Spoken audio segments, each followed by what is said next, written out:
This is actually the first time I've used this knife. The only thing I've done with it beyond that is I've just been showing it off to people. But this isn't about that knife. Although I'm going to keep looking at it. Thanks again, Brad. That thing is awesome.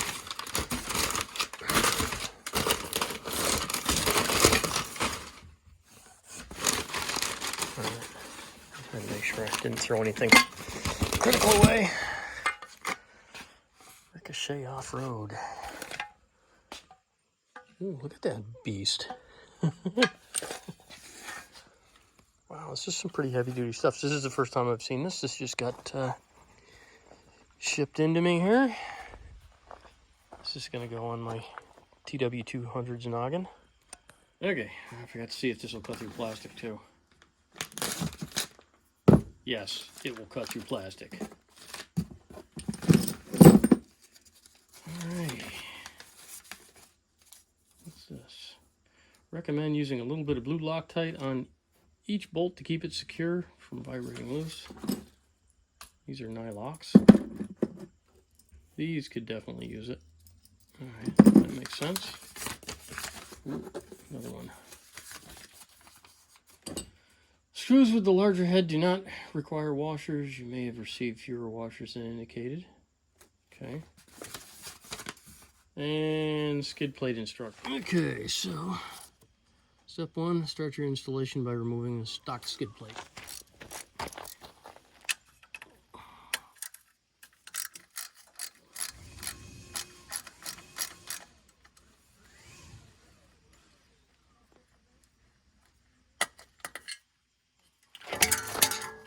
Wow.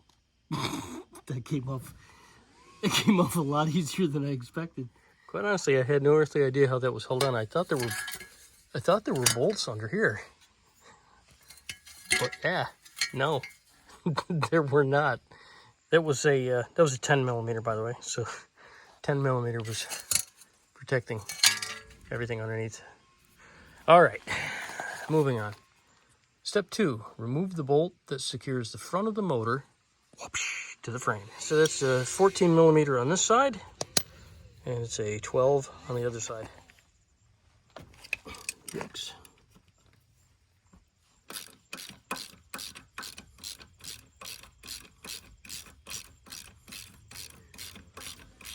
It was relatively tight, and that's kind of what you'd hope for something that's holding your motor on.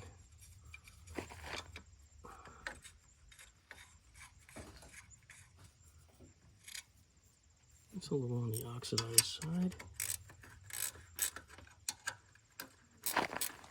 So it's actually kind of good that I'm taking this out, because I could probably use a little bit of anti-seize inside there.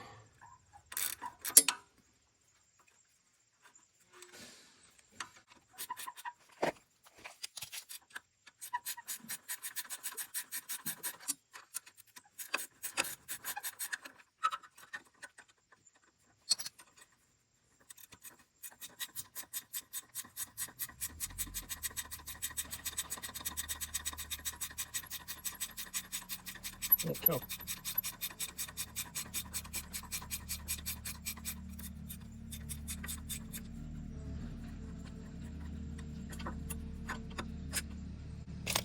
Yeah, it's a little powdery and crappy, so I think I'm going to clean that up before I put that in. Probably put some anti-seize on here. Okay, maybe I don't need to. Step 3, take the long supplied bolt and supplied L brackets and install these through the motor mount you just removed the stock bolt from. All right, so this hardware, as well as the L brackets, that's not an L bracket, as well as that's not an L bracket either, as well as the L brackets, they're all 13 millimeter. Facing this outward.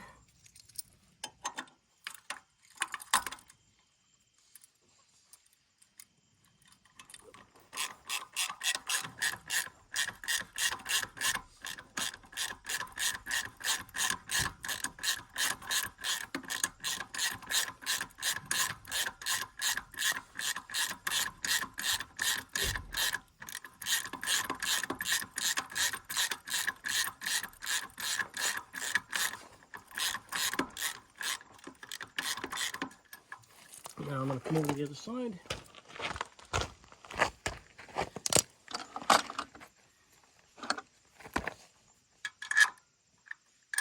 The other one on. Washer.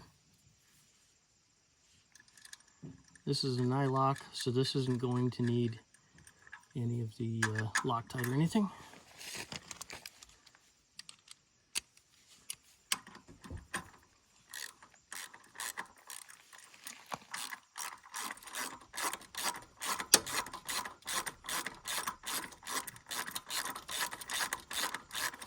I'm going to tighten this up a little bit, but I'm going to leave it loose as it said. Yeah, that should be loose enough for me to get it where I want it. Yeah, I'll take that one back. There we go. Now we're super loose. Alrighty.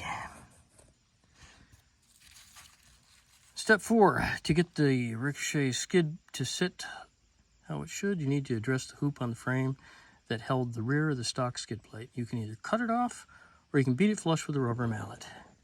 Well, I like smashing things. Looks like it doesn't really have to go super far.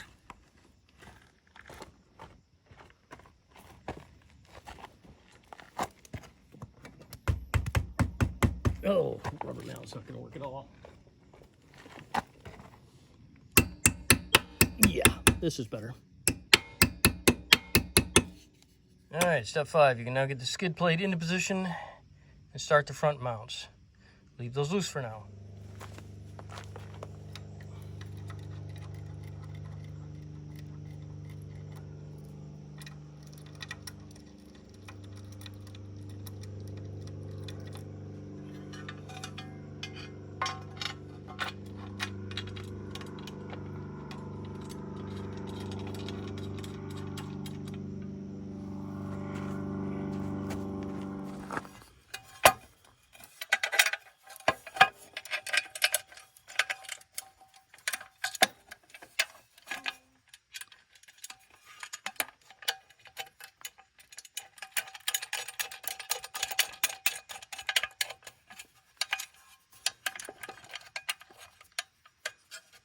There we go.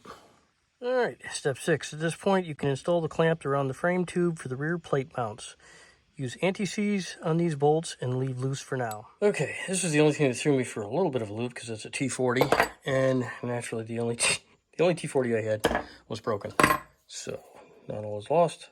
I managed to have one in an old DeWalt set kicking around, so we'll make that work. There you go. After all these years, finally getting to use this Craftsman. Yeah, a little sketchy setup, but yeah. That'll work. Okay, so bend it flat didn't mean just flush for the plate. It meant bend it flat so you can get this around here and get the bolts through, I think. Oh, wait a minute. Maybe not. No, definitely. Will that fit in there? Yeah, it might be okay. I don't know if you can still see or not. I'm going to move you around a little bit so you can see what's going on here. So, you can see that I stuffed it through that loop. And then I'm throwing this through the bottom of the plate. So this has got to go into there, which is up and over here. So that gives you the idea of what's going on there, I think.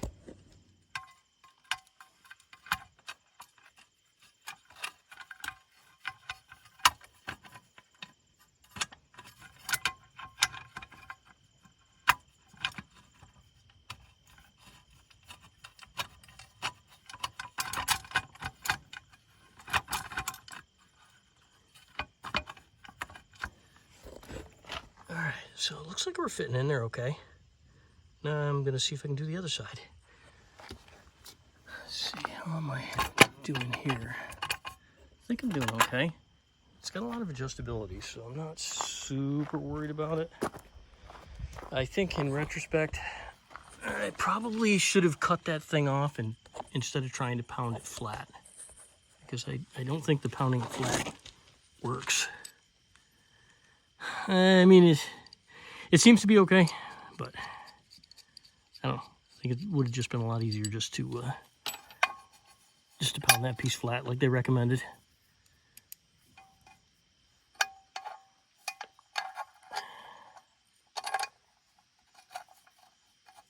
Like I said, it's no deal breaker. It's all going in here. Good. That looks good. I'm not doing any anti-seize or Loctite or anything right now. I'm just getting it into position. Actually, this doesn't really look like it's going to be that big of a deal because it already looks like it's done. I'm just making sure my brakes weren't in the way. Anything obvious. I mean, that just looks like tighten it down and I'm ready to go. Oh, maybe I could have taken the stickers out of there like an idiot. I'm gonna have to fish those out of there. Those are just loose stickers, but somehow they get stuck in there.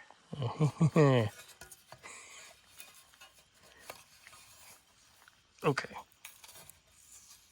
That wasn't my fault. It was taped in there. All right, now I can put that back together. So yeah, the bending it around, they're right. That's fine.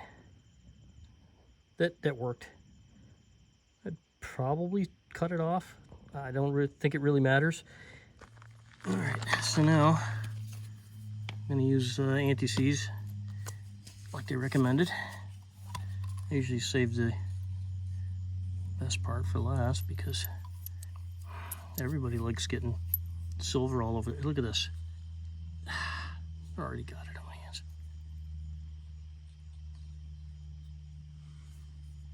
I don't even know why I try.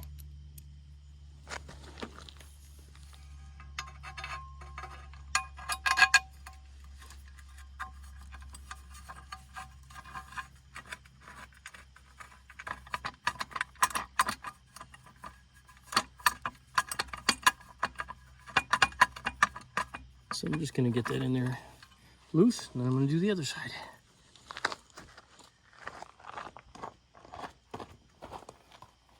Hopefully you can still see me. I'm just doing my best to apply silver anti-seize to my remaining fingers. Oh yeah, that's a lot. I don't need that much. Holy cow. It's only getting worse.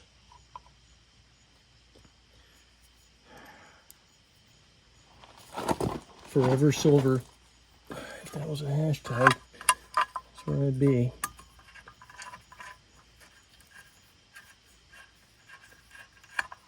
Alright, so those are loose.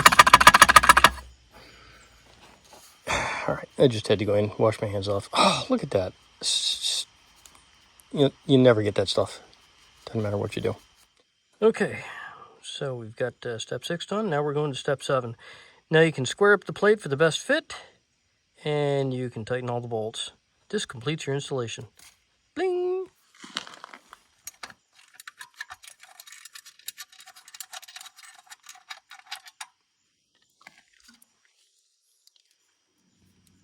Now I'll see if I can get way too much of this all over the ground. My fingers. People in the neighboring community, that was probably way more than I needed. Yeah, definitely. You only need a couple drops. You don't have to go ballistic like I just did. So I'm just going to kind of like finger tighten this a little bit. Go to the other side.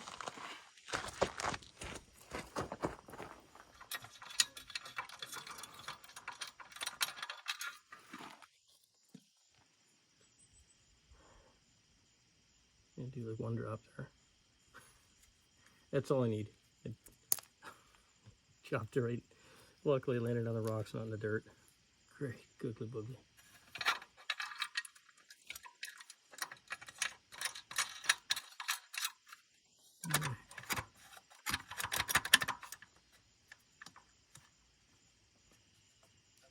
Yeah, all right. Kind of digging that. Nothing's in the way. I'm just gonna go through and tighten everything up.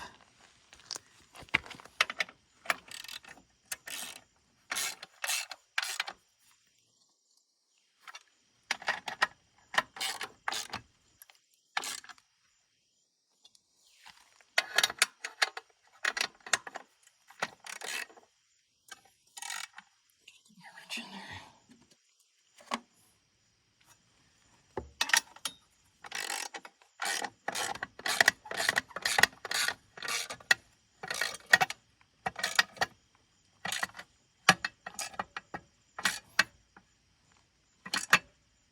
Oh yeah, that's tight.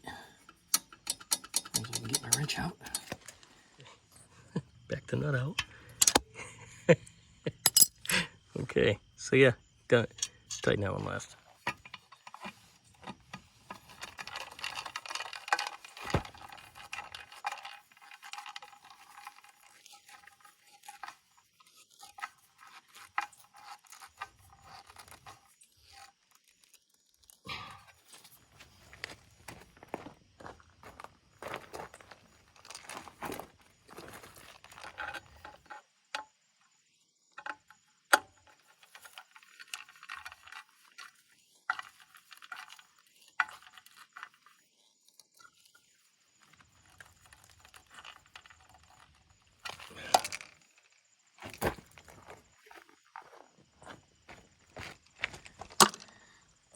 All right, I definitely milked the living crap out of that job, but yeah, it looks nice. That's gonna be way nicer than the stock plate. That is for sure. A lot better protection. Covers it all the way underneath.